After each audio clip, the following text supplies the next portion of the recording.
Your Excellency, dear colleagues, after the opening ceremony, it is my utmost pleasure to guide you through the closing ceremony of the 63rd Congress of the UIA. However, unlike in the beginning, I have the pleasure of being accompanied by Nadine Dossou from Benin. Our colleague is not only member of the board of the Benin Bar Association, but she's also the president of the Association of Women's Lawyers in Benin. And I'm delighted to be in the team with her. Bonsoir. Que vous dire sur le beau François? François Moïse, vice-président du comité d'organisation du Congrès. Vous avez compris, sans le Congrès, sans un comité d'organisation, il n'y aurait pas eu ce beau Congrès. Ensuite, il est directeur adjoint pour l'état de droit de l'UIA IROL. François, à toi. And I now start the ceremony by calling on our president, Issouf Badiou, who will give a quick introduction. Issouf, please, it's your turn first. Thank you, François. Good evening. Bonsoir à tout le monde. Voilà, nous arrivons à la fin d'une semaine très chargée pour les uns et les autres. Donc je salue le courage de ceux qui sont restés jusqu'au bout et je m'honore d'être avec vous ce soir. Comme vous le savez, nous terminons là par cette cérémonie le 63e congrès de l'UIA qui s'est tenu à Luxembourg avec bien évidemment, comme vous l'avez tous constaté, un comité d'organisation hors pair que je tiens encore une fois à saluer. Monsieur l'ambassadeur, je vous souhaite la bienvenue. Nous serons chez vous l'année prochaine et j'espère que nous aurons un congrès aussi chaleureux. Je n'en doute pas un seul instant. Vous êtes le bienvenu parmi nous. Chers collègues, chers confrères, chers amis, voilà ce que je voulais juste dire à l'entame de cette cérémonie. Nous allons continuer avec la Dream Team François et Nadine qui vont donc nous conduire jusqu'au terme de cette cérémonie, en vous remerciant encore une fois de votre présence. Merci. Alors, je vais rebondir sur les propos du président qui a parlé des commissions. Évidemment, il faut un responsable des commissions pour que nous puissions avoir des activités intellectuelles. J'appelle Sébastien Moléana, qui est le responsable des commissions et aussi prix de la commission des députés de l'année. Je vous invite à venir ici et vous avez 10 minutes exactement. Pas une seconde de plus. Good evening, everyone. Bonsoir à tous. Indeed, usually the organizing committee only allows me 5 minutes to speak at the closing ceremony, and probably that's a good idea for everybody, but this year I'm going to claim 10 minutes. 10 minutes of fame. But not my fame, not our fame, it's the fame of the Commission President. The Commission Presidents with whom we as a team work closely together.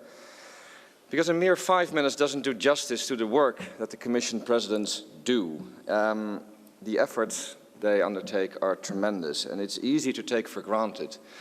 But it is exactly at a Congress like this where everything goes smoothly and the main themes and the individual sessions and the joint sessions are very well attended, that we know that the presidents of the commissions did a very, very good job. Obviously, the Luxembourg Organizing Committee did a very good job as well, and I thank you very warmly for that. But without the commissions, there would be no Congress, there would be no scientific program, there would be no 17 seminars per year, no publications, no scientific surveys, and no LexisNexis books. So every Congress and every seminar, the delegates enjoy the added value, the value which is created by the commissions, by our colleagues who put in a lot of effort in organizing these events. And behind the scenes, there's so much we don't see.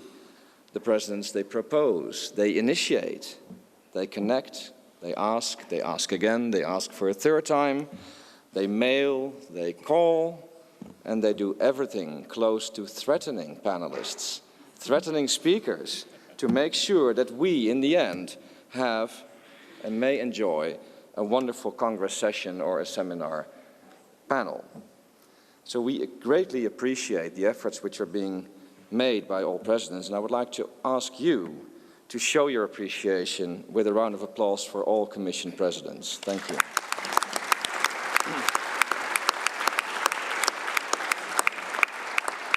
But there's more work done behind the scenes. I would like to mention the UIA staff as a whole, and in particular, Anne-Marie Villain. They are working 24/7, dealing with all kinds of a wide variety of questions, website issues, communication requests, and at the same time supporting the three of us. Also my dear friends, Ian and Matthias, they do a lot of work in support of this organization. And as this is my final Congress as Director of Commissions, I would like to take this opportunity to give them a very small present and to thank you in public here in this hall for all the work you've done.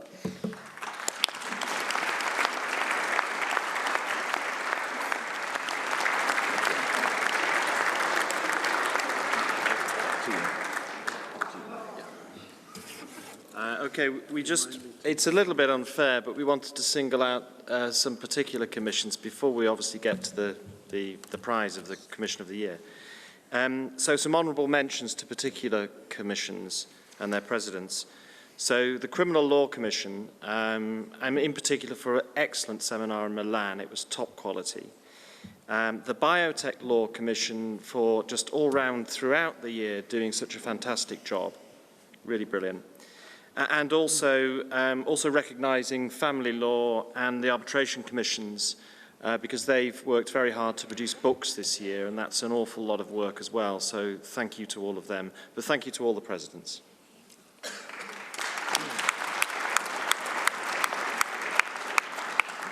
And we want in particular to thank those presidents who have served for 5 years now, or even in one case more than 5 years, as Commission presidents and are now leaving their office. And these are Samantha Davis, Business and Human Rights, Maria Cronin and David Lepidi, Criminal Law, Elisabeth Zacharia-Sioufi, Human Rights, Rayon Oudrouge, Immigration Law and Nationality, Gavin Llewellyn, Intellectual Property, Julie Goffin, International Criminal Defense. Thank you for 6 years of service. Jean-Paul Vulietti, International Sale of Goods. Bob Caldwell, Litigation. Tiago Marreros Moreira, Management of Law Firms. José Antonio Perez Breva, Real Estate Law. Jim Robinson, Tort Law. Alexander Pupeter, Tax Law, and Olaf Hartenstein, Transport Law. Thank you very much. You have done a great job. And there is one more person who is leaving us, and that is Sebastian. We have been working together for 4 years now, and I must say I've learned a lot from you. In this case, really, a senior lawyer can learn from a younger lawyer.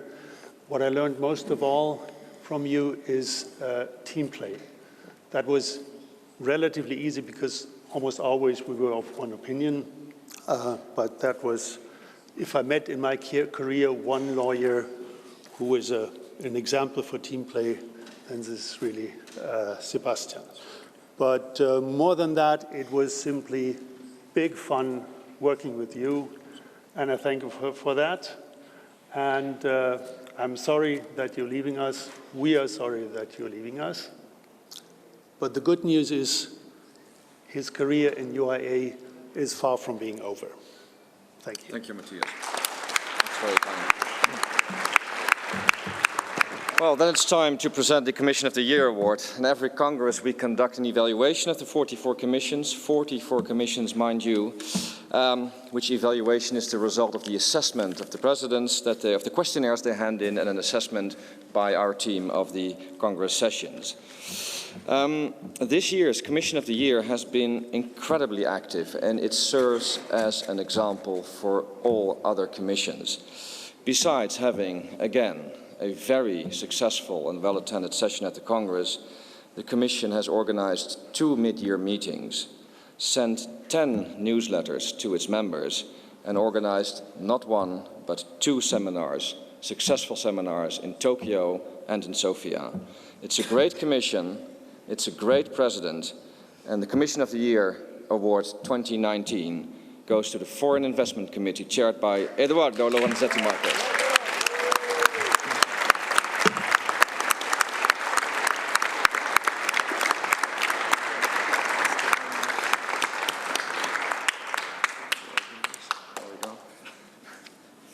Very well deserved. Thank you very much. There you go.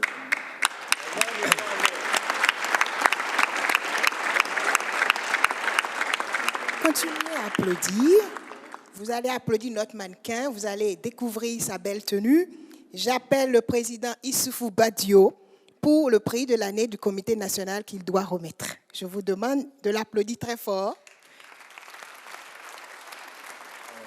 Je vais apprendre un texte par cœur, je ne l'ai pas appris, donc on va me le donner pour que je le lise. Merci Marie-Pierre. Bien, vous savez que Sébastien l'a rappelé tout à l'heure, il n'y a pas d'UIA sans commission, sans travail technique et intellectuel. Et les commissions font un travail remarquable. Et chaque année, nous décernons donc un prix à la meilleure commission, mais nous avons aussi, bien sûr, beaucoup d'intérêt à célébrer des comités nationaux. Parce que j'ai l'habitude de dire que les comités nationaux sont d'abord et avant tout la première pierre de l'édifice de l'UIA. Parce que c'est à la base, c'est dans les pays, c'est dans les régions que donc ces comités font un travail, font vivre l'UIA et donc méritent d'être distingués pour être encouragés. Alors, il y a eu bien sûr des comités qui ont été distingués quelquefois 2 fois, mais cette année particulièrement, et c'est peut-être un choix qui me convient moi parfaitement, nous avons décidé d'honorer particulièrement le comité national italien. Et je vous demande de les applaudir.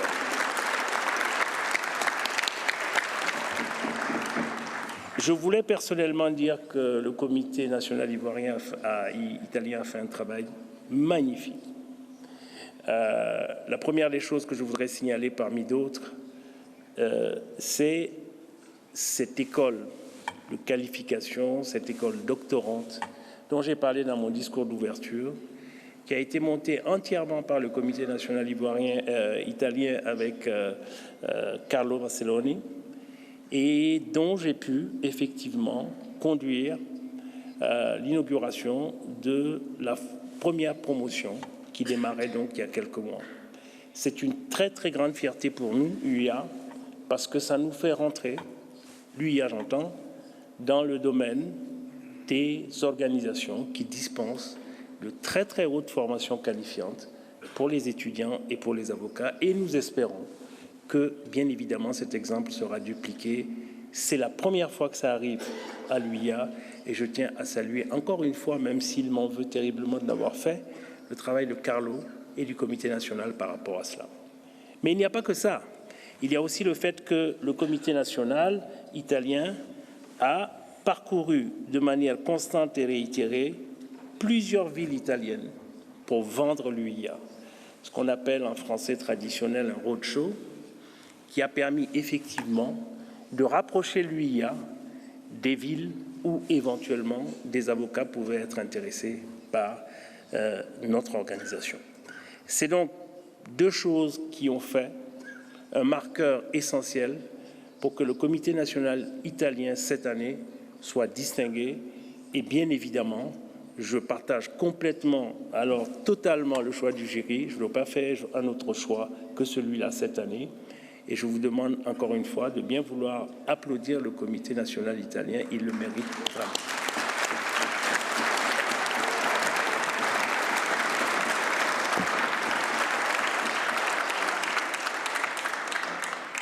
Bien.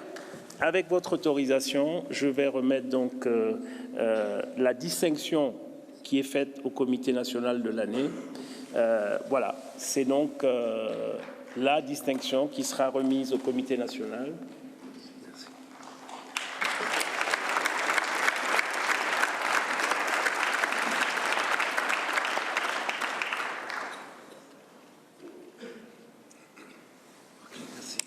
Thank you, Issouf. Congratulations to the laureates. We now come to next part of this ceremony, the part of the reports. We are just on time, and so I'm calling on Ignacio, my friend Ignacio Corbera-Dale, who is Director of Seminars and who will give you a report together with Franz. And you have 3 minutes, no more, please. I feel extremely discriminated by these 3 minutes against the 10 minutes that Sebastian. Sebastian, you always get more than I do. Okay, so bonsoir, buenas tardes, good evening. Mi nombre es Ignacio Corbera-Dale y tengo el placer de dirigirme a vosotros en representación del equipo de seminarios de la UIA, que está compuesto por Colette, la muy famosa Colette, Delphine, Franz y por mí mismo. Avant de vous parler du programme des séminaires pour 2020, nous tenons à remercier tous ceux qui ont contribué au succès de cette année 2019, et en particulier à notre ami, confrère, président, Monsieur le bâtonnier, Youssouf Badiou. Merci, Youssouf. Now it's time to welcome you on board to our 2020 seminar journey. Before you fasten your seat belts, let me remind you once more of what the UIA can bring you. Among others, professional networking, affordable marketing if you act as a speaker or you go through any of the options for sponsorship, meeting your old friends at the UIA, and why not making new friends, maybe for life, and last but not least, most important, feeling part of the UIA all year long.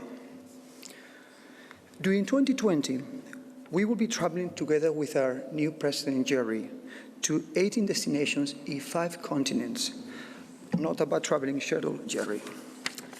A copy of the preliminary program was placed in your Congress pack and now should be shown on the screen. Please note, however, that this program will be updated shortly, including 2 new seminars in French and a couple of dates changes. So please stay tuned. Laissez-moi vous mentionner maintenant quelques propositions pour les programmes de voyage pour 2020. D'abord, nous allons revenir en Algérie après les grands succès de 2019. Ensuite, nous allons voyager en Tunisie pour analyser la Convention de Singapour sur la médiation. La traditionnelle formation UIA-ICC sera organisée cette année chez nos chers amis congolais à Kinshasa. Notre séminaire des droits humains aura lieu en mars à Paris, où on organisera également pour la première fois avec les barreaux de Nanterre un séminaire en juin à l'occasion de la traditionnelle fête de la musique. But there is more. Our annual business forum will be held in January in Amsterdam. I would like to invite all the business lawyers who are members, who want to be members of the UIA, to join us in Amsterdam in this business forum so it can become an annual union between congresses. In March, we will fly to San Francisco, Jerry's hometown, for a seminar about litigation in the digital economy. Mediation Forum will be holding 2 editions, one in January in Milan, Italy, and the other in Sydney, Australia. Also in September, you will be visiting my hometown, London, for a seminar on modern families, such as my own family, which will be analyzing the legal and tax challenges resulting from the new types of family, from same-sex couples to single parents. One of the most ambitious seminars of the year will be held in Trieste, Italy, to analyze the legal aspects of science. Finalmente, antes de llegar a puerto, me gustaría acabar hablando de 3 clásicos, de 3 seminarios clásicos de la UIA. El seminario de invierno, que este año viajará al país de Francia, Austria, a la localidad de San Antón. El seminario organizado por la ganadora Comisión de Inversión Extranjera y el Foro de Abogados Latinoamericanos de la UIA en Santiago de Chile en el mes de junio. Y finalmente, la 4ª edición del Seminario sobre Arbitraje Internacional de Bilbao. Attention, à propos de ce séminaire, j'ai le grand plaisir de vous annoncer que cette année, une traduction simultanée en français sera proposée, afin de donner la bienvenue à nos confrères des pays francophones. Merci pour votre attention et bon voyage. Thank you, Ignacio and Franz. This program looks really awesome. One wonders when there will be still time to stay in your own office, the choice being really difficult to make. Next to the seminars, we have also activities within the UIA, which is important and which is linked to the rule of law, and I call upon Jacqueline Scott to present the report of this Institute for the Rule of Law, which has really a lot of activities. And Jacqueline, you will have the hard task of giving your report in no more than 5 minutes. Okay, the hook will come out, so I will talk quickly, and I have a lot to cover. First, I do want to thank the iRoll team, who is an exceptional group of people. They work tirelessly, without complaint, on all of the things that we do. Deputy Directors Martin Pradel, Carlos Fatas, the Directors of the Defense, Avi Singh, Angela Diaz-Bastien, and Gustavo Salas. Independents of the Professor, Director Andras Sheksai, and Deputy Director Rosa Peña. Rule of Law, Director Francois Moïse, and Deputy Director Rosalia Pereira. And of course, Romina Bosa and Julie Goffin are two coordinators without whom we would not be. So if everyone would please give them a little round of applause, I would appreciate it. So we had a really exciting, I guess that's the word, very interesting and quite moving session in protection of lawyers yesterday. We had the privilege of hearing from human rights defenders from the Philippines, Turkey, Guatemala, Colombia, and Cameroon, all of whom are actively and personally involved on the ground in the struggle to defend the rule of law. And each of these defenders shared stories with us about some of the problems they face in doing their jobs and how it happens to become persecuted simply for doing your job. So I'd like to share some of the details they gave us. In the Philippines, 44 lawyers have been killed since 2016, and 3 days ago, 2 additional judges were gunned down in plain view. Many more lawyers, including Edre Olalia, who came to speak to us, and his colleagues who founded the National Union of People's Lawyers, a private pro bono organization defending human rights. In an effort to stop their work, the government has targeted them and labeled them as terrorists or communists, and they've been accused of subverting the government. But the government is trying to stop their work. Most alarmingly, they also have been threatened, and they live with the constant fear of disappearances, arrest, torture, and often death. Sabile Joy, who represented the UIA on a mission to Turkey, told us some very harrowing stories about Turkish lawyers who were beaten by the police in the courtroom when they tried to enter the courtroom to represent their clients. In that case, the facts are that the court announced that the verdict would be pronounced against the defendant unless the defense lawyers showed up to argue otherwise. But the lawyers were physically barred from entering the courtroom by a locked door. No matter how often they banged on the door, no one opened the door. When the door opened for others to enter, the lawyers stormed into the courtroom and jumped over the benches in an effort to reach their clients. But the police were too quick, and the lawyers were prevented from ever speaking to their clients. In another incident that Sabile told us about, a defendant was an attorney who'd been tortured by the police. When the defendant's lawyer made a motion to ask the police officer who had tortured the defendant to leave the room, the court rejected the motion, and the defendant had to give his story in front of that person. Sabile overheard the police officer say to the defendant, "Whether it's inside or outside, we will put an end to you."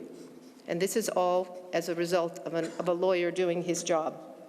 Finally, Romel Duran Castellanos, who, if you all attended the Ludovic Trarier Prize, was the recipient of that prize. He represents peasants who are seeking protection of land and other rights violated by the government or mining companies or big corporations. And he had similarly chilling stories. He called Colombia's democracy a genocide democracy because of all the killings, including of lawyers. Since 1991, 400 lawyers have been killed, and not one person has been brought to justice for those killings. He and other lawyers are labeled as terrorists by the government. They've been gassed, they've been hit with batons when they peacefully protest. He himself has been the victim of a physical attack. His brother was killed 4 years ago. He cannot go out into the streets with his family for fear of attack, just based on the work he does as a lawyer. Yet he still perseveres.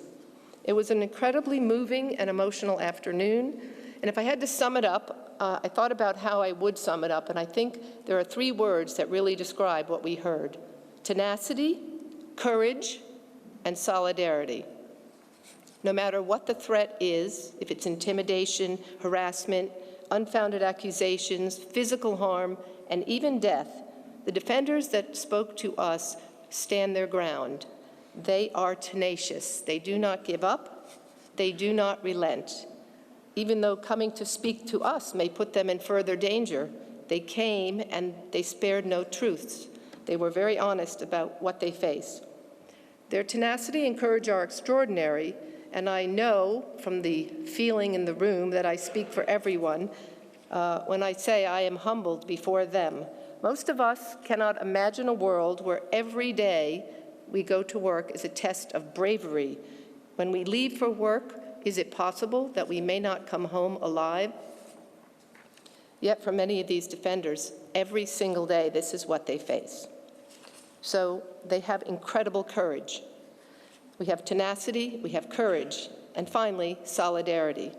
Without exception, the speakers were adamant that the solidarity of other lawyers was absolutely indispensable to their cause, that our efforts, UIA IROL, our individual members, our collective members, all of it is essential.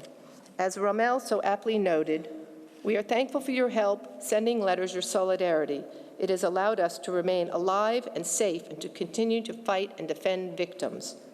And that positive effect of solidarity was really crystallized by the Cameroon Bar Association, who spoke to us and told us that 2 lawyers who had been arrested and were going to be subjected to a military tribunal were actually released as a result of foreign pressure by bars, by governments, by NGOs. So it was a perfect example that the things that we do can and do make a difference. And I share these stories with you, not just to remind you that the dangers faced by our brothers and sisters, often in countries far removed from our everyday lives, are indeed real. And not just to remind you that we cannot take for granted the ease and safety with which most of us enjoy our professional lives. And not just to remind you that free and independent lawyers, judges, and bar associations are the linchpin in the survival of the rule of law, but also to remind you that we individually and collectively have a stake in the outcome of each and every situation where lawyers, judges, defenders of the rule of law are threatened, no matter where or when it occurs. As Dr. Reverend Martin Luther King once said, "Injustice anywhere is a threat to justice everywhere. We are caught in an inescapable network of mutuality, tied in a single garment of destiny. Whatever affects one directly affects all indirectly." So I ask you to take a moment and ask yourself, as Sabine Joy asked us when talking about Turkey, what are you ready to do to support your colleagues? There is much to be done and much that each and every one of us can do. Do something, do anything, big or small. Write letters, sign statements, volunteer for missions, contribute your money or your services to support defenders. Work with your bar associations to ensure that they are and remain independent. And specifically, as you exit this room tonight, please sign up on our registry of volunteers and become an IROL volunteer, because we really need help, and you all can help us. Thank you so much. Alors, je vais appeler une personne, Alain Grosjean, qu'on remercie au passage pour l'organisation aussi de ce congrès, qui va vous parler des nouvelles nominations des présidents du comité national. Bonsoir à tous. Chers amis, je crois que la valeur la plus importante de notre association, c'est l'amitié. Et je voudrais le rappeler, quoi qu'on fasse, c'est l'amitié. On me demande de faire la nomination donc, de 2 présidents de comités nationaux. Effectivement, les présidents de comités nationaux, et je rejoins Issouf, sont très importants. Mais vous êtes tous très importants pour faire rayonner notre association. Et je vous remercie de votre venue au Luxembourg. J'espère que vous avez passé un excellent congrès au Luxembourg. Donc pour les 2 nominations pour la France, j'ai Muriel Cadiou et Richard Sédio. Je vous remercie de les applaudir.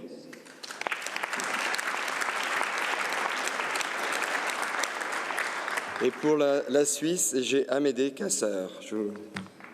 Bienvenue.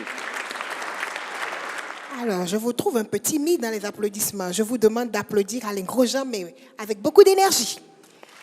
Et sur ce,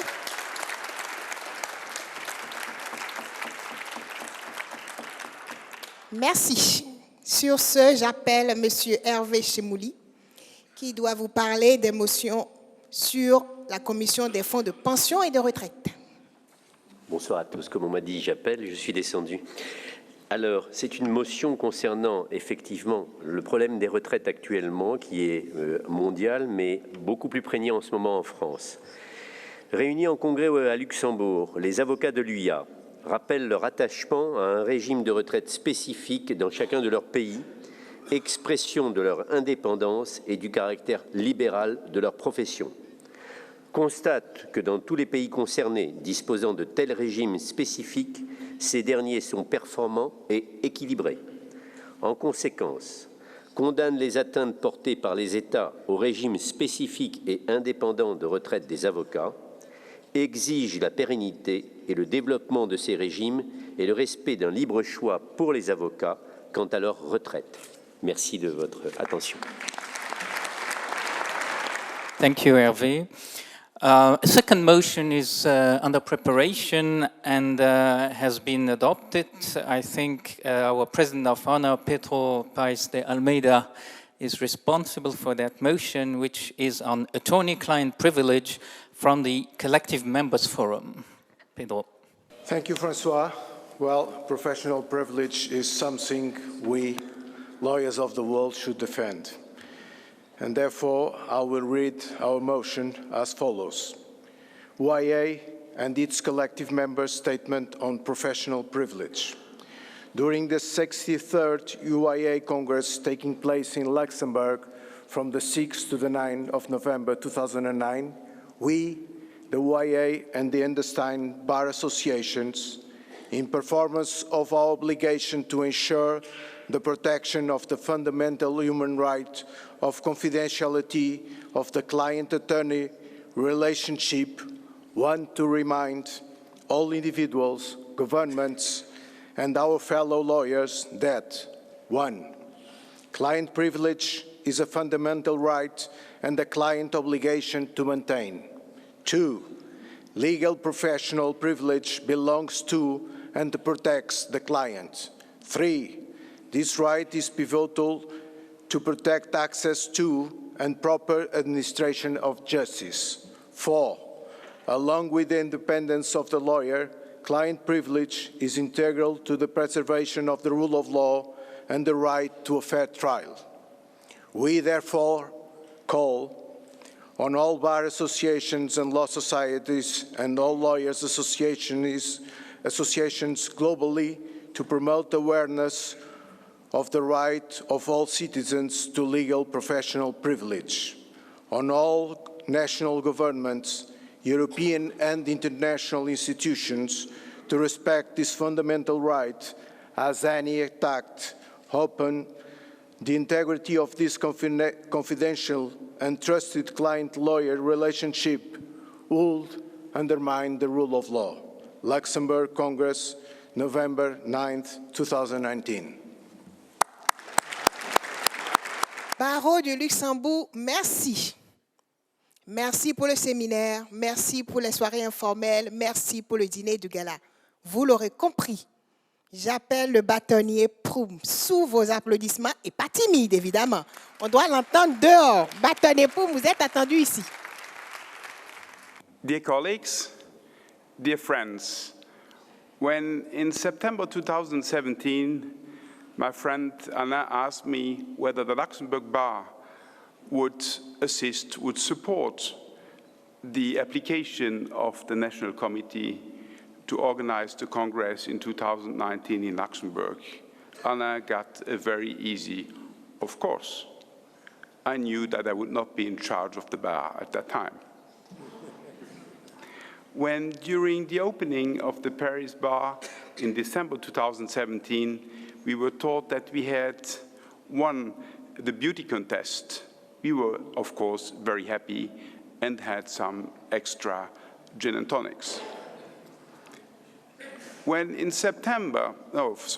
January 2018, I got a very nice mail from Pedro telling me that I had been selected president of the Congress, I said, oh, oops, they got you. Blague à part, nous étions particulièrement honorés que l'UIA nous ait confié, après tant d'années, l'organisation de ce nouveau congrès à Luxembourg. Et nous sommes assez rapidement rassemblés, les quelques luxembourgeois, cette vingtaine de luxembourgeois. Il y avait des jeunes, quelques jeunes, pas assez, des moins jeunes, un peu comme moi, quelques dinosaures qui sont toujours dans la salle, mais qui nous ont finalement beaucoup aidés. Et nous avons réalisé, bien évidemment, que la tâche était grande et qu'il fallait répartir les tâches entre nous de manière efficace. Avant tout, donner une cure de rajeunissement à ce comité. Les moins jeunes ont eu une petite cure de Botox, les jeunes étaient de toute façon jeunes, et nous avons en très large partie confié les soirées informelles et même la soirée de gala hier aux jeunes qui, à mon avis, se sont donné extrêmement beaucoup de peine pour organiser un event marqué d'un certain nombre de surprises et, j'espère, à la hauteur de vos espérances. C'est à peu près tout ce que j'ai à vous dire aujourd'hui. Nous sommes bien évidemment fiers et contents que vous soyez venus aussi nombreux à Luxembourg. Nous avons dépassé le nombre de 1000, je pense 1050, plus un certain nombre de personnes de la société civile. Mesuré de cette manière, nous pensons que le congrès a été succès. Pour le reste, pour l'organisation, bien évidemment, du congrès en tant que tel et des soirées, je vous en laisse arbitre. Merci d'être venu à Luxembourg et à très bientôt. Thank you, François. As you have noticed, here in Luxembourg, in order to be able to speak at one of these ceremonies, you have to be named François. And so we have found a number of them, including our head of the Bar Association, François Kramer, and we are all delighted here in Luxembourg to have you here. You know, it was said that the last Congress in Luxembourg was in 1983, and who knows whether we will be all there in 25 or more years for the next Congress. Many things differ, many things evolve in the society. You've seen how Luxembourg has changed for those who have been here 20 years ago or more. But what doesn't change is that in this ceremony, there is a moment which is more solemn, and this moment has arrived now. I will now call on our President, Issouf Badiou, to come here with me and to give some medals to our colleagues who have been really detrimental, very, very important role in our association UIA. Therefore, I will give the floor to Issouf, and the first that he will call upon is our President of Honor, Pedro Paez de Almeida. Bien, j'appelle Pedro à venir me voir.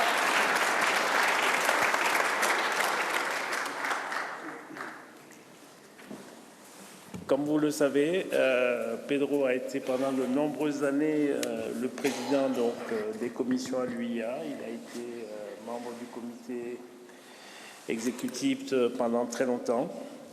Maintenant, il va donc passer à l'étape suprême et la dernière, c'est-à-dire le grade le plus élevé dans l'armée de l'UIA, général président d'honneur. Donc, Monsieur Pedro Pérez de Almeida, cher ami, je te remets cette médaille qui symbolise ton parcours à l'UIA et je te remercie de tout ce que tu as fait. Merci.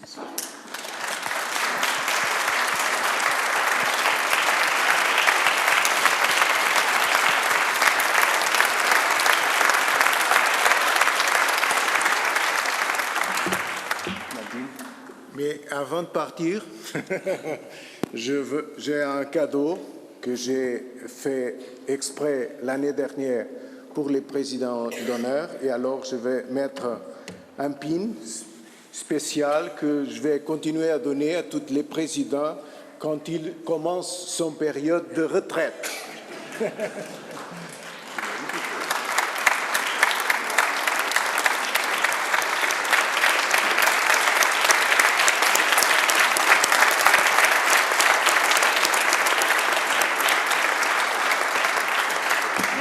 Pedro, je pensais que c'était la pré-retraite, mais on m'a dit que c'est la retraite, donc non, essaye de vivre avec.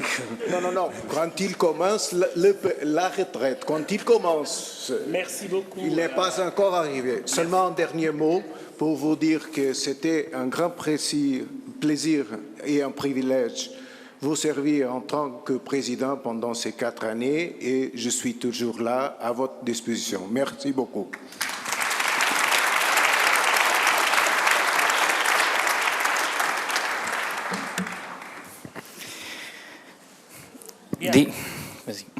J'appelle maintenant notre ami Georges Neto Valente. Voilà, pour ceux qui ne connaissent pas Georges Neto Valente, ça a été notre président de congrès à Macao, un congrès mémorable. Et je vous assure que tous ceux qui ont été au congrès de Macao s'en souviennent encore. Non pas seulement du bateau qui nous transportait de Hong Kong à Macao, non pas seulement des salles de jeu qu'il y avait en dessous de nos hôtels, mais de la formidable disponibilité de Georges Neto Valente et de tout ce qu'il a pu organiser pour l'UIA sans que nous ayons à faire beaucoup d'efforts. Et à ce titre-là, le comité de direction et le conseil de présidence a décidé d'honorer Georges Neto Valente comme membre d'honneur de l'UIA. Je vous demande de l'applaudir.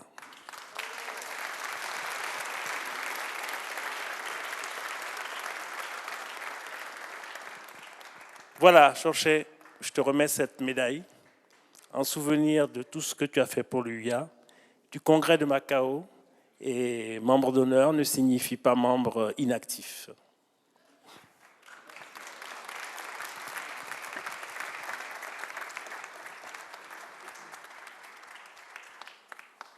Je me sens vraiment très honoré.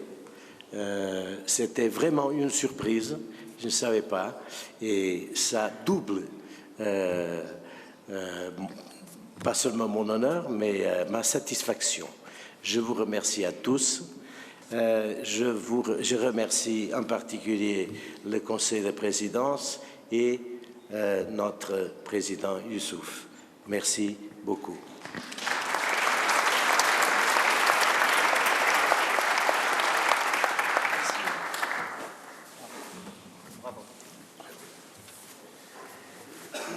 Bien. Alors nous sommes au Luxembourg. Je ne saurais délivrer un certain nombre de satisfecit sans appeler le bâtonnier François Crémer. François Crémer a été pour nous, en tant que bâtonnier, un véritable soutien pour la préparation de ce congrès. Il a mis à la disposition de l'UIA une équipe dynamique du barreau. Il a mis à la disposition de l'UIA les moyens de son barreau et surtout, et je sais de quoi je parle puisque j'ai occupé la fonction, sa disponibilité à lui. Donc, je sais que son épouse ici présente l'a accompagné pendant cette période. Je m'excusais auprès d'elle d'avoir pris un peu de temps, et même beaucoup de temps de son mari, mais ça a été un plaisir de l'avoir comme bâtonnier en exercice à Luxembourg. Donc je vais lui remettre aussi une médaille pour le remercier de tout ce qu'il a fait pour nous. Monsieur le bâtonnier, cher ami, une médaille pour le bâtonnier, pour l'Ordre des avocats de Luxembourg, avec tous les remerciements de l'UIA.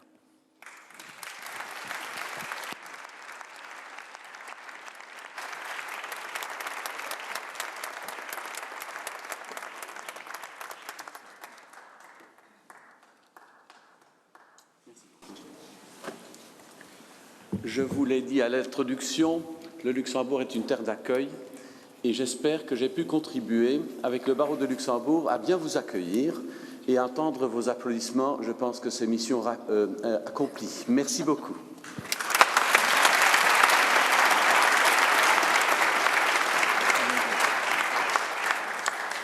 Bien, je voudrais appeler toujours, dans les limites territoriales de Luxembourg, Alain Grosjean, notre secrétaire général. Ah pardon, François Prime, excusez-moi, j'ai cité François, j'ai oublié François. Mon cher François, je t'en prie.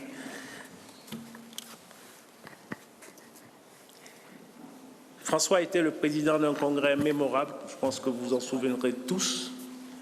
Nous l'avons obligé, nous lui avons forcé la main en tant que bâtonnier en exercice à accepter une charge qu'il croyait assez insignifiante au début. Il s'est rendu compte que c'était un sacerdoce.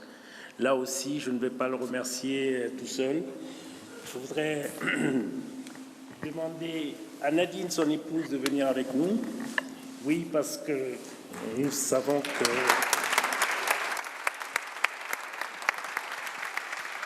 Nous savons que ça a été une mission partagée, Nadine. François, au nom de l'UIA, je te remets ce présent.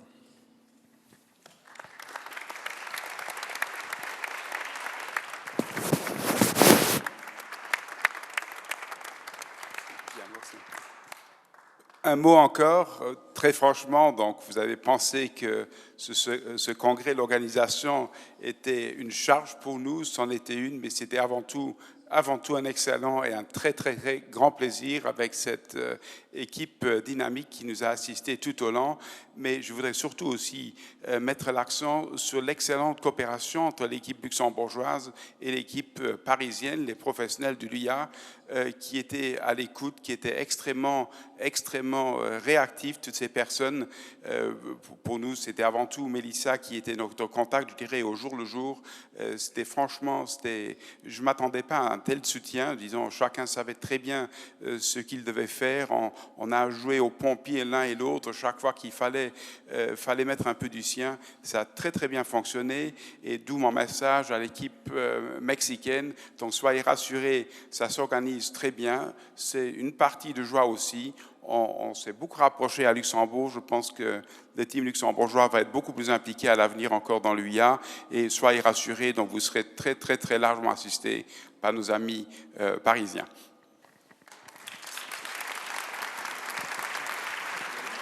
Bien, j'appelle maintenant Alain Grosjean, le président du comité d'organisation. Je pense que nous lui devons des applaudissements.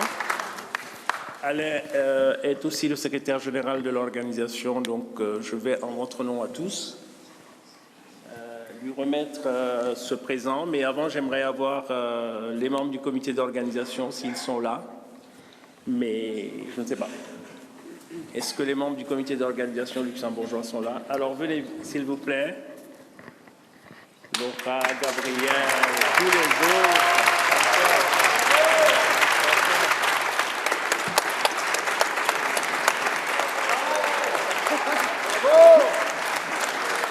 Voilà. En votre nom à tous, Alain, je te remets cela et je te souhaite bon courage et bon repos après ce congrès extrêmement épuisant pour toi, je le sais.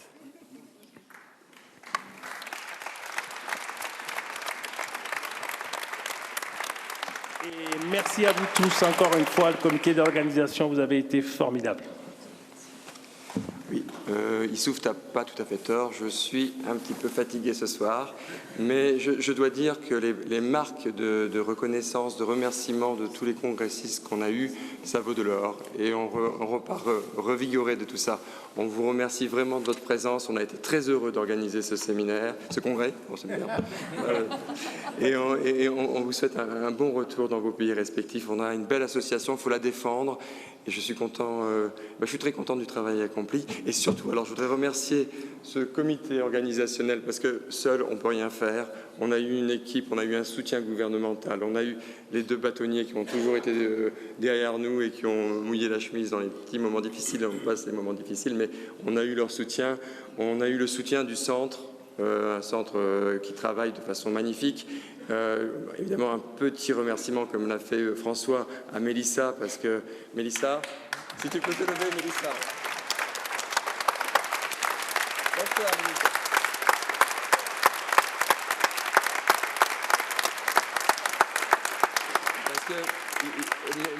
Parce que Mélissa, c'est extraordinaire, on peut, nous, être impatients, on veut que les choses aillent plus vite, et elle est toujours tellement gentille.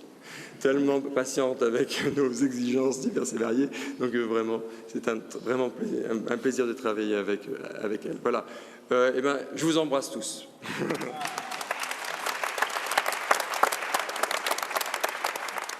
Well, the timing is still perfect. And after these medals, which was a very special moment tonight, there is another very special moment. And this is the time when a president gives his speech, his last speech as president, and will hand over the power to his successor. This moment has arrived. Issouf Badio, the UIA current president, will give us his final speech. Issouf, please. Merci François. Mesdames, Messieurs les bateliers présidents de Bar Association, Mesdames, Messieurs les présidents des organisations internationales d'avocats, chers invités, Mesdames, Messieurs les présidents d'honneur de l'UIA, chers confrères, chers consorts, chers amis. Voici le moment tant redouté de passer le témoin à mon excellent ami Géry Roth. Non pas de passer le témoin à mon ami Géry Roth, mais plutôt de vous quitter après une année passionnante de présidence. UIA que vous avez bien voulu avoir l'amabilité de me confier, sans aucune garantie que l'homme auquel vous confiez les destinées de notre merveilleuse organisation à Porto relèverait les défis inhérents à cette mission. Je vous remercie une fois de plus de votre confiance. Je voudrais tout d'abord remercier chaleureusement le comité d'organisation luxembourgeois du Congrès, sans qui rien n'aurait été fait. Ils ont fait un travail remarquable et exceptionnel pour nous offrir ce merveilleux congrès que tous reconnaissent comme étant un franc succès. Je remercie aussi le bâtonnier François Prume et le bâtonnier François Crémer, bâtonnier de Luxembourg, qui, sans hésitation, a offert le soutien de son barreau à l'organisation de notre congrès. Ladies and gentlemen, dear friends, during this year, enormous efforts have been made to improve the governance of our organization, both at headquarters in Paris and at the level of the determination of the mission of the official. For this reason, for the first time, we organized a training session for UR leaders in conjunction with the staff and at the head of the office in order to interact in the best interests of the UAE at the administrative level. De la même manière, nous avons organisé pour les présidents entrants une séance de préparation pendant une journée à leur fonction. Ce n'est pas une petite affaire parce que finalement, les présidents jusque-là n'étaient pas préparés à exercer leurs fonctions. Ces éléments de vie stratégique sur la gouvernance seront déterminants pour le futur et je remercie Chéri, Jorquet et Hervé d'avoir accepté de faire cet apprentissage. Je voudrais vous dire aussi combien j'ai été heureux de rencontrer en votre nom, en tant que représentant de l'UIA, de nombreuses personnes. J'ai rencontré des barreaux, des avocats merveilleux à travers le monde, ce dont je m'honore. Ils m'ont énormément apporté au titre de la connaissance de notre métier, de la situation, des inquiétudes que nous partageons partout dans le monde sur les dangers qui pèsent sur les avocats, leur exercice professionnel de la justice et des droits humains. Señoras y señores, queridos amigos, je m'en voudrais de ne pas citer le dernier séminaire de Casablanca, où l'UIA, à travers ma personne, a été honoré de la présence de l'ancien Premier ministre Abderrahmane Youssefi, avocat, premier bâtonnier du Maroc, 96 ans, à l'ouverture du séminaire pour rendre hommage à l'UIA et à son président. Raccompagner après la cérémonie cette grande figure de l'opposition marocaine, se tenant à mon bras d'un côté et à l'autre bras du côté du garde des Sceaux, ministre de la Justice du Maroc, jusqu'à sa voiture, à sa demande, malgré son service de sécurité, avoir entendu les mots qu'il a prononcés, qu'il a bien voulu prononcer à l'endroit de l'UIA à travers ma modeste personne, ont été, je crois, le moment le plus fort de ma présidence. Ces moments-là sont précieux et resteront à jamais gravés en moi, et signe à n'en pas douter l'honneur d'être membre de l'UIA, avocat et africain. Je voudrais aussi remercier dans cette salle les bâtonniers du Burkina Faso et du Niger et leurs délégations qui ont bien voulu accompagner de leur présence ce congrès de l'UIA où je terminais ma mission. Bien sûr, je me dois d'avoir une pensée particulière pour mon épouse, mes enfants et mes petits-enfants, qui eux aussi m'ont accompagné pendant cette année, qui m'apportaient souvent loin d'eux et m'ont aidé à conserver l'équilibre nécessaire à accomplir cette mission dans les meilleures conditions et sans qui rien de ce que j'ai pu faire n'aurait été possible. Merci infiniment à l'équipe du Centre, avec qui j'ai travaillé avec bonne intelligence et à qui je demande de me rejoindre.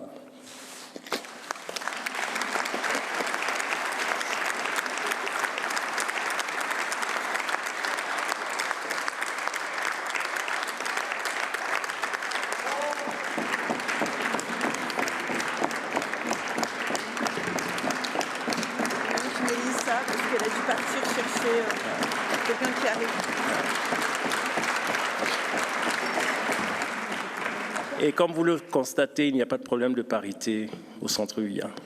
Nous en sommes très fiers.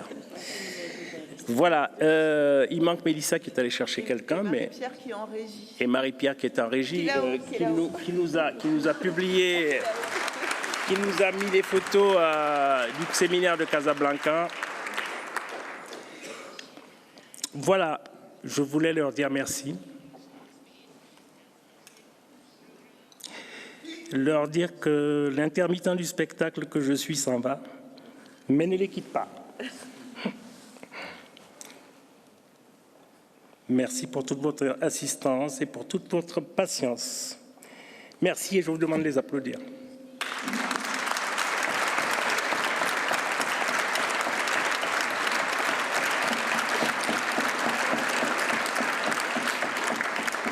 Merci aussi à mes collaborateurs qui ont assuré la continuité des charges, des dossiers et des obligations professionnelles récurrentes à notre profession.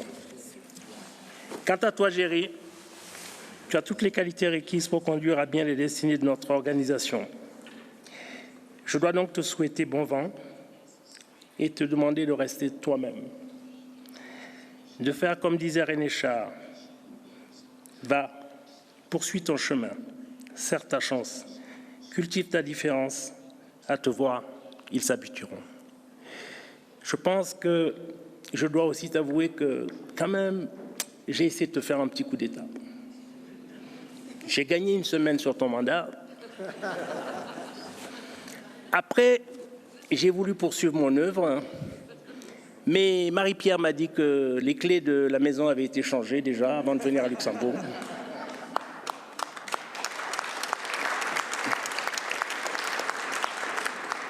Anne-Marie Villain m'a dit que ma signature électronique n'était plus valable depuis samedi. Elle m'a aussi dit que ma bouteille d'eau gazeuse sur mon bureau avait été changée par une bouteille de coca. Que mon laptop avait été remplacé par un iPhone ou un iPad Pro. Et que finalement, je n'avais plus beaucoup d'espoir. Voilà, j'ai essayé de convaincre notre amie Colette, qui est le visage de l'UIA, de me laisser continuer à participer aux réunions pour les séminaires, mais elle m'a dit qu'il n'en était plus question.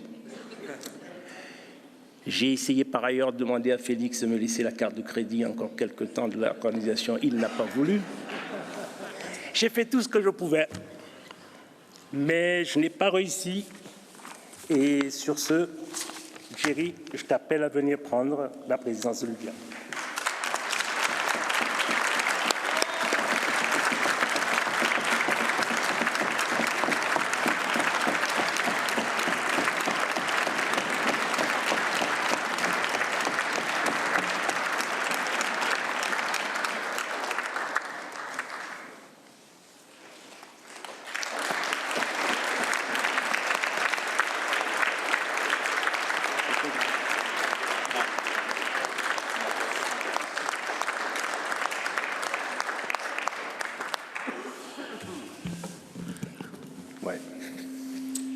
Yusuf, it is with the greatest gratitude of the UIA that I would like to bestow this medal upon you. Your work has been very extraordinary. You've been a role model and a teacher for me, and you have been a gift to the UIA. Thank you so much.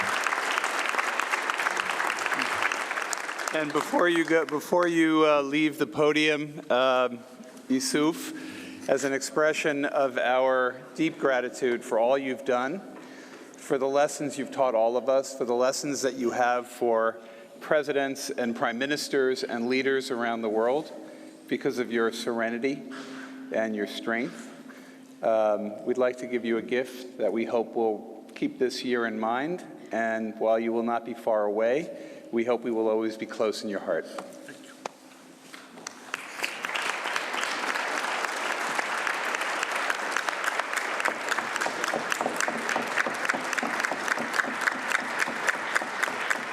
Good evening, ladies and gentlemen, Your Excellency, dear colleagues, friends, and family.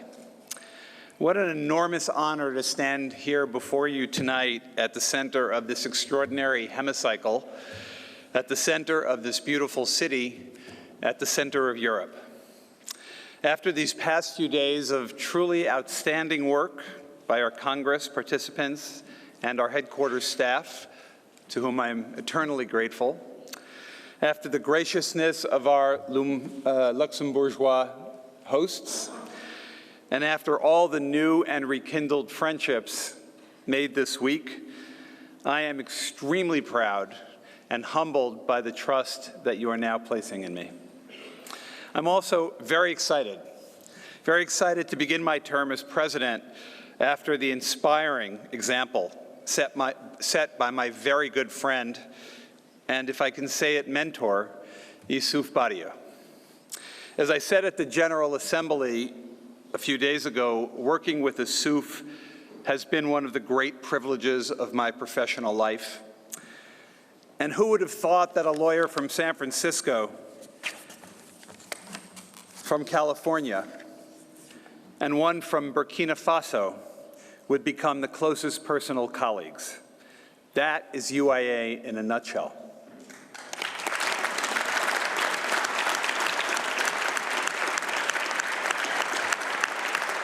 And how gratifying it is to begin my term at one of the most vibrant points in the 92 years of the UIA, when it's active, engaged, full of promise, and ready to confront the expectations of new generations of lawyers. But I think we have other, more ominous realities to face. It would betray, I think, the frankness this occasion and this venue demand if I did not address the very stark challenges we face as lawyers right now at this moment in our history, challenges that have been a theme of the Congress and challenges you've heard about tonight, including from my colleague Jackie Scott. Today, the 30th anniversary of the fall of the Berlin Wall, the world is struggling. The profession we practice, the legal environment we inhabit, the values we cherish are under siege. The historic arc towards global cooperation and increased acceptance of the rule of law somehow seems to be shifting beneath our feet.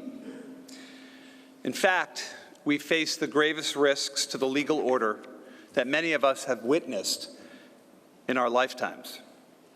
And responding to those risks firmly and without compromise has to define our responsibility as lawyers and as UIA members. Headlines this past year, even this week, make clear that democratic values and the rule of law are under assault. Disillusionment in so many countries has tipped many nations towards populism, towards nationalism, threatening legal norms that our predecessors laid out over the past century out of the ashes of 2 world wars.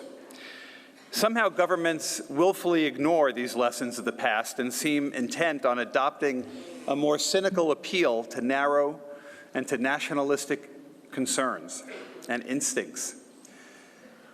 They heap scorn sometimes on the idea that nations should care about one another and be willing to learn from one another, insisting instead that it's only their own countries, their own governments, their own people that matter.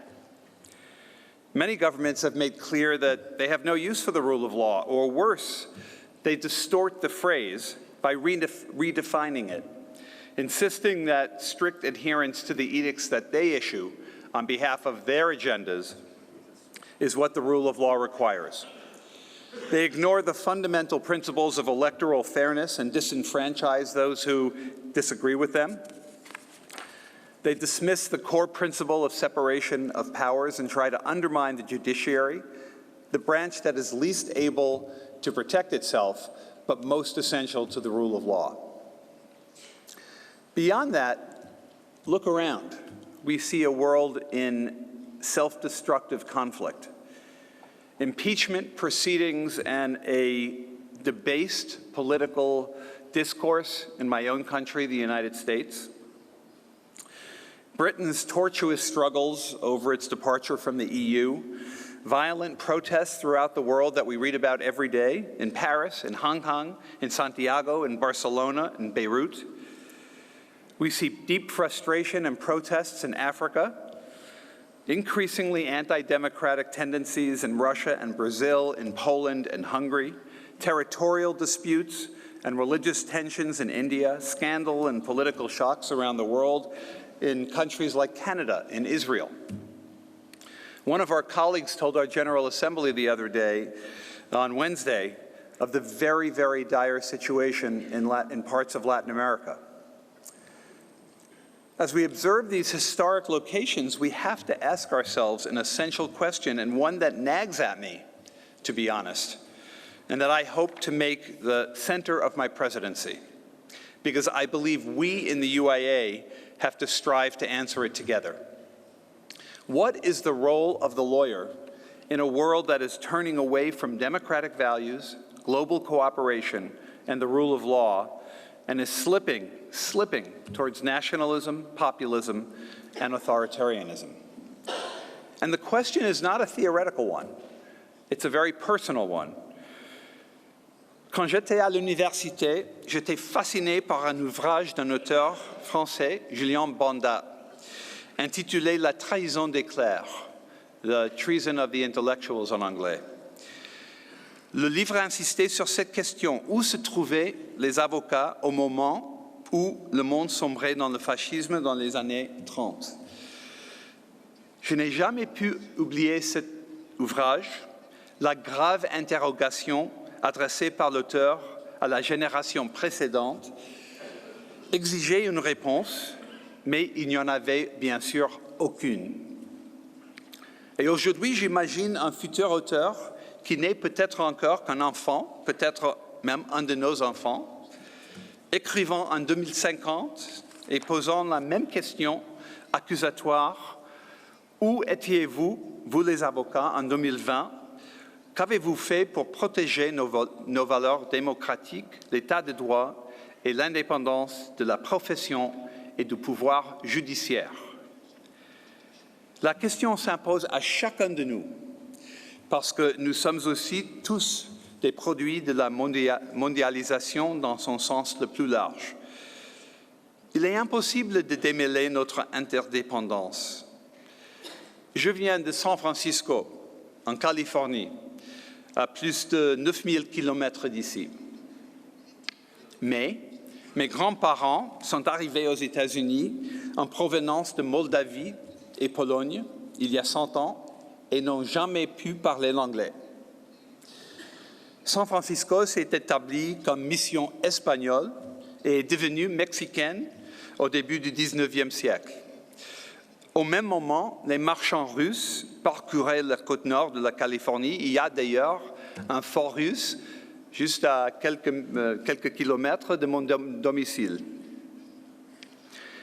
10 ans plus tard, la ruée vers l'or attirait des chercheurs du monde entier. Des travailleurs chinois et japonais se sont alors dirigés vers la Californie pour gagner leur vie ou y ont été amenés contre leur gré. Les Français, en quête de nouvelles opportunités après leur révolution de 1948, sont arrivés en nombre. Les Italiens ont créé une grande partie de San Francisco. En fait, l'une de nos entreprises fondatrices a été établie par un fils d'immigrants de Gênes. Le pionnier de notre industrie vinicole actuelle est un Hongrois qui a fondé une cave dans la vallée de Sonoma. Et les Africains, descendants d'esclaves affranchis du Sud et plus tard de nouveaux immigrants venus du continent, ont afflué vers San Francisco pour intégrer la vie politique et artistique de cette ville. Ma ville, mon pays, se sont vus façonnés par des populations d'immigrants de tous les continents du monde. En résumé, nos histoires, la mienne et les vôtres, sont toutes entrelacées et nos préoccupations sont par définition mondiales. Now, personal as these questions are to us, however, there are limits to what we can do as lawyers. We certainly face some challenges in trying to deal with them. Our principal goal is to zealously represent our clients, and that goal can sometimes seem in conflict with the rule of law. What happens if our clients' interests would benefit from a personal attack on a judge or on the justice system more broadly? And lawyers are not politicians. We're supposed to rise above politics. Entering the fray as partisans can seem inappropriate and even unethical. We're also not homogeneous and don't speak with one voice, nor should we. We come from Kinshasa, London, Tokyo, and Sao Paulo, where men, women, older, younger, liberal, conservative, straight and gay, wealthy, and of more modest means. Our strength is not physical, it's more subtle. We have no armies, no police force, no enforcement power whatsoever. We rely only on our power of advocacy and persuasion.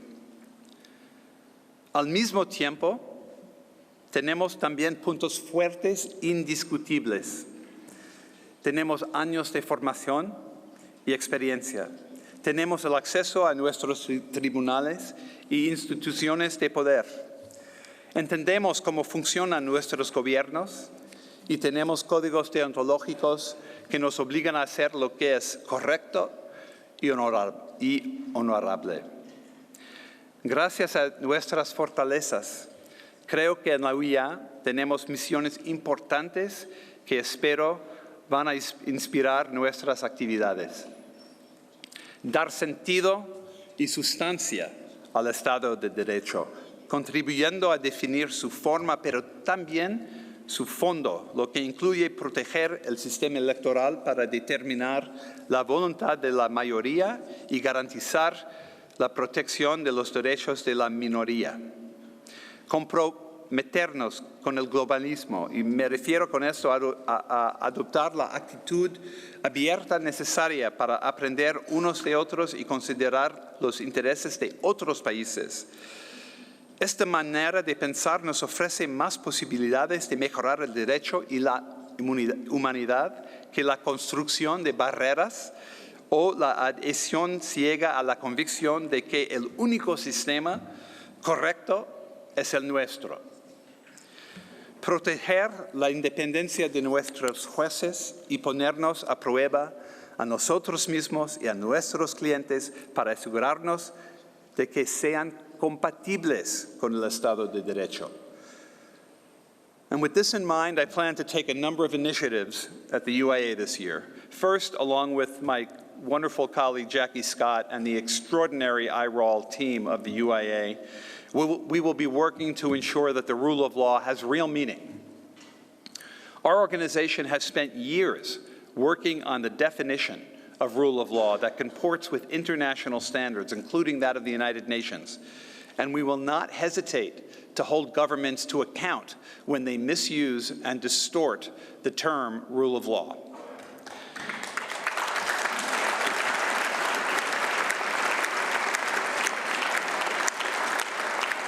Second, we will focus on the essential right to vote and to participate in government, including a joint project with the ABA this year and a special session at our next Congress in Guadalajara. Third, we're going to work to enhance the participation of judges in the UAA and study ways that lawyers can help protect judicial independence and integrity. Fourth, we're going to continue to exchange information as we have for 92 years, to learn from one another through our commissions, through our national committees, and our valued Bar Association members, and through innovative new programs that we've been developing, as you know, like UIA Advance for our law firm members, and our new mentoring project to match early career lawyers with more senior experienced lawyers. And fifth, we intend to focus on increasing diversity, not just in our membership in the UIA, but in our leadership. And by that, I don't mean just national and geographic. I mean gender. I mean more women. And I mean more minority groups, lawyers from less privileged backgrounds, LGBT lawyers, and those with disabilities. Because different perspectives from those kept out of the mainstream of our profession are absolutely essential to protecting our values. All of this is in the context of trying to answer that question. What is the role of the lawyer in the face of a world in turmoil? And I intend to push that question wherever I travel on behalf of UIA around the world. And I hope to have more concrete answers for you when we meet again next year in magnificent Guadalajara. I will also be maintaining a blog throughout my travels, and I hope you will follow me there. president.uianet.org. In the meantime, I want to thank all of you, for your extraordinary support and encouragement over the past few years. In particular, I want to thank my best friend in life, my partner, Ray, who has helped me through more struggles and taken care of the homestead during more extended business and UIA travel than I care to remember. To my son, Jeremy, who always keeps me honest with humor and friendship. To my law firm, Munger, Tolles & Olson, and one of my partners is here, thank you, Grant, which has supported me throughout my dedication of time and resources to the UIA. And to all of you, my UIA colleagues and friends, the many people I have dined with, toured with, laughed with, argued with, in places all over the world, from estancias in Argentina to the shores of the Bosporus. And especially those at the headquarters in Paris, who strive to make everything our far-flung organization does around the world seem so seamless. I see what you're doing, and I could not be more grateful. My fellow lawyers, the issues we are facing are immediate. We are confronting a call to action, and we cannot justify the special privileges that we have if we do not fully embrace our responsibilities. At the same time, I feel that we are fully prepared. I am absolutely convinced and truly optimistic that we at the UIA can make an enormous difference in helping get that arc of history back on track. Let's have a ready answer for the inevitable question in a few decades. What did you do? What did you lawyers do to protect democratic values and the rule of law at this difficult time? Let's seize the enormous opportunity that the UIA, this association, affords us to work together with firmness of purpose, with the benefit of the collegiality and the friendship that we enjoy here together. I am ready to roll up my sleeves, and I know that you are too. Thank you so much for listening, and have a wonderful evening.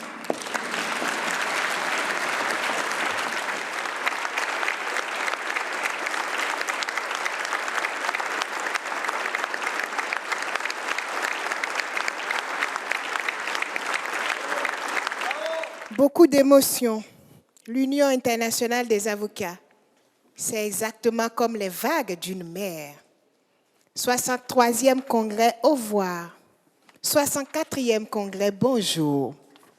Et sur ce, j'appelle l'équipe de Guadalajara. Monsieur, difficile pour moi l'espagnol. Et vous avez 3 minutes pour nous vendre le prochain congrès. Señor embajador, Pedro, Yusuf, Jérôme, Jorge, François, Hervé, estimados amigas y amigos, es un privilegio para el Comité Mexicano de la UIA tener de frente el Congreso de Guadalajara en el 2020. Gracias por la confianza. Es un honor para mí presidirlo, es de todos nosotros un compromiso. La Unión Internacional de Abogados es un referente para el Estado de Derecho en estos tiempos de reto y convulsión social. Guadalajara es, sin duda, la perla del occidente mexicano, una joya a nivel mundial por su gente, sus lugares y su cultura, pero es, sin duda alguna, el espacio donde habremos de crear y compartir propuestas que mejoren a nuestras naciones, actualicemos principios legales. México es pionero en la innovación y en la creación de leyes. Preservamos el Estado de Derecho y entendemos que somos los abogados quienes podemos impulsar la armonía y el desarrollo social de nuestras naciones. Compartimos conocimientos y también retos. Somos un gran colectivo. Los invito a participar en nuestro Congreso número 64 y los esperamos el próximo año. Gracias. François, Alain. You leave the by hard, but we're trying to match it for sure. It is a privilege to have the opportunity to organize this Congress, not only because we are inspired to have an unforgettable Congress, but also because we will have the opportunity to share one of our most appreciated cultures in Mexico. You will have the opportunity to experience the Day of the Dead festivities. You will have the opportunity to visit the Hospicio Cabañas, taste the Mexican food, watch the charreria on horses, and see the agave landscaping. All of these, by the way, are now protected patrimony of the humankind by UNESCO. We cannot do, of course, this alone. You can rest assured that we have an experienced, capable, committed, and effective team, not only in the UAA, because we already know that, but all of our Mexican colleagues that are here, please stand up. Y ahora paso a español, porque en México es una forma de decirlo especial, porque aquí es un momento especial. Con el corazón en la mano y como miembros de la OIA, pero más importante, como amigos de la OIA, invitamos a todos a que vengan a México, a nuestra casa. Que viva la OIA, que viva Guadalajara y que viva México.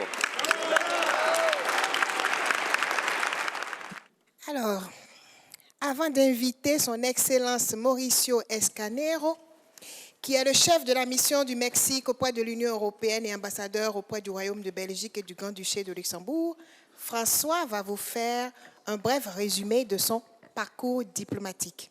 Un excellent ambassadeur.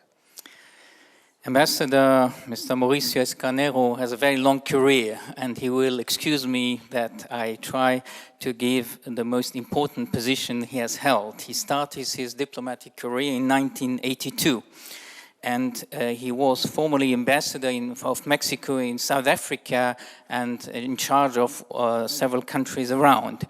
He was chargé d'affaires at the Embassy of Mexico in Jamaica, secretary at the Embassy of Mexico in Australia, a counselor at the embassies of Mexico at the United States and Japan, and minister and deputy mission chief at the Embassy of Mexico in China. Furthermore, on the multilateral scene, he has had the functions of minister at the Mexican mission at the United Nations organization in New York, and deputy permanent representative of Mexico at the Organization of American States in Washington, and also at the UNESCO in Paris. At the Ministry of Foreign Affairs in Mexico, he has held different positions, and too many and too important to give you all the list. Mr. Ambassador. Outgoing President Yusuf Badio, incoming President Jerome Roth, President of the Congress of Mexico 2020, Ángel Junquera, President of the Mexican National Committee for Organizing the incoming Congress, Mr. Fernando Hernandez, distinguished participants to this Congress. As Ambassador of Mexico, it is my honor to extend you the most cordial welcome to Mexico to celebrate your 64th Congress. We recognize in your organization, in your association, one of the premier professional associations of the world, with a long history, more than 9 decades of excellence, and with a mission that is more relevant today than ever, as we share with you the aspiration to build a world on democratic values, on cooperation, on the rule of law. You are coming to Mexico in a very important moment for our country and also for our world. In our country, we are undertaking an important national transformation today after an election in which the current president got unprecedented popular support and a mandate for change. A mandate for change in order to combat corruption, in order to address inequalities, and in order to fulfill the goals of sustainable development that we all agree in Agenda 2030. And it is a moment in which Mexico, with renewed confidence in itself, wants to build bridges of dialogue and cooperation with all countries of the world, and wants to take its role of leadership in the region to contribute to the common good. In 2020, we will be the president of the Community of Latin American and Caribbean States. And in 2021-22, we will be members of the Security Council, as we have already the support of our region at the United Nations. And in 22, we will be very happy to have an important Congress in my country. Since I'm in Luxembourg, since we're in Luxembourg, I cannot fail to underline that we have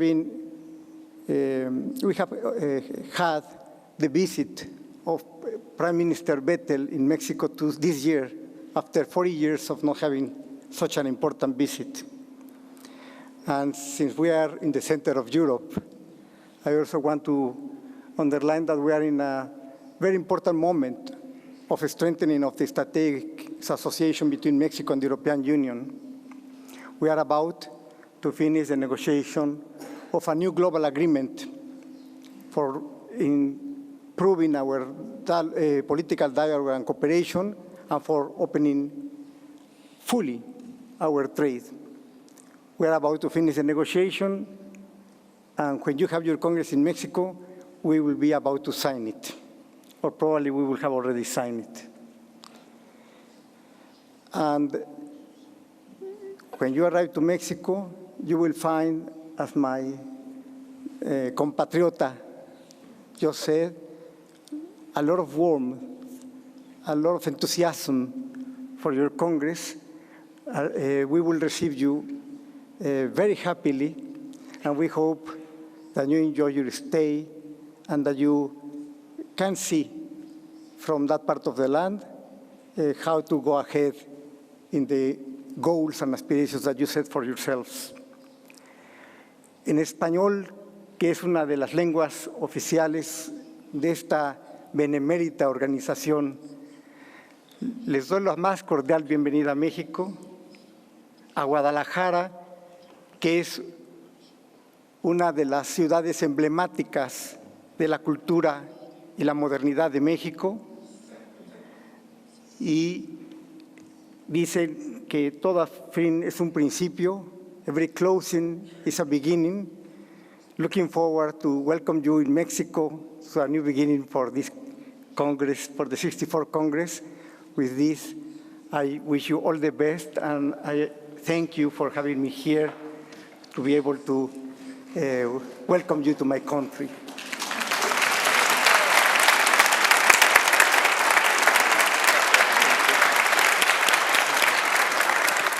Thank you, Mr. Ambassador, for your nice words. Nadine, si tu peux venir. It's been maybe a long but a very important and emotional ceremony.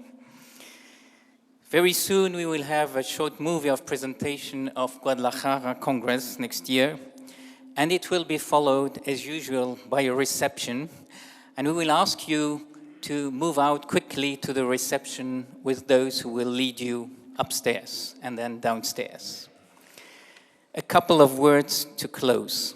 As our incoming president, Jerry Roth, said, there are historical moments in history, and 30 years ago, the tearing down of the wall of Berlin was such a moment where we thought it would bring a new world of freedom. And as he said, unfortunately, the world has not turned to be better. I don't mean that this is a historical moment of such an importance here at the UI Congress, but yet it's a historical moment for us, the committee, because it is with a lot of proudness, but with a lot of sadness that we are going to close this. You are all friends, and it's so sad that you are leaving. But for those who will come tomorrow morning to Schengen, they will see the historical place known worldwide where the free movement of persons agreement was signed at the Moselle River. And it will be a tremendous moment. For those who will not be there, we say goodbye to you. We are proud what we achieved at this Congress all together with the UIA team, all together with the great leadership we have with you and for you. Nadine, merci beaucoup. Thank you for this great team you made with me tonight. And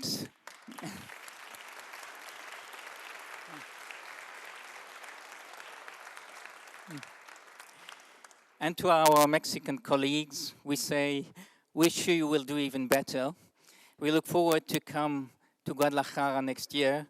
We will inaugurate a nice new route between Luxembourg and Guadalajara, following our Prime Minister. We will create a lawyer's route, a friendship route. And we hope that each of us will be able to buy this wonderful hat and come back with it to Luxembourg. Thank you, all of you, for your listening.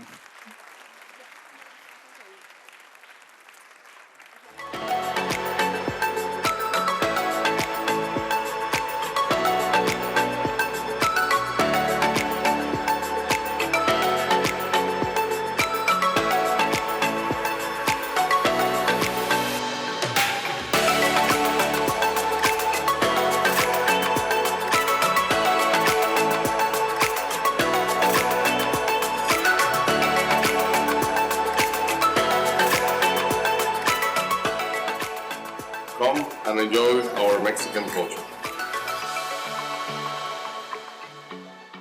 As you know, we're ready for the Mexican Congress. Guadalajara is a magnificent city. where you will find culture and plenty of beautiful places. We're looking forward to having you there.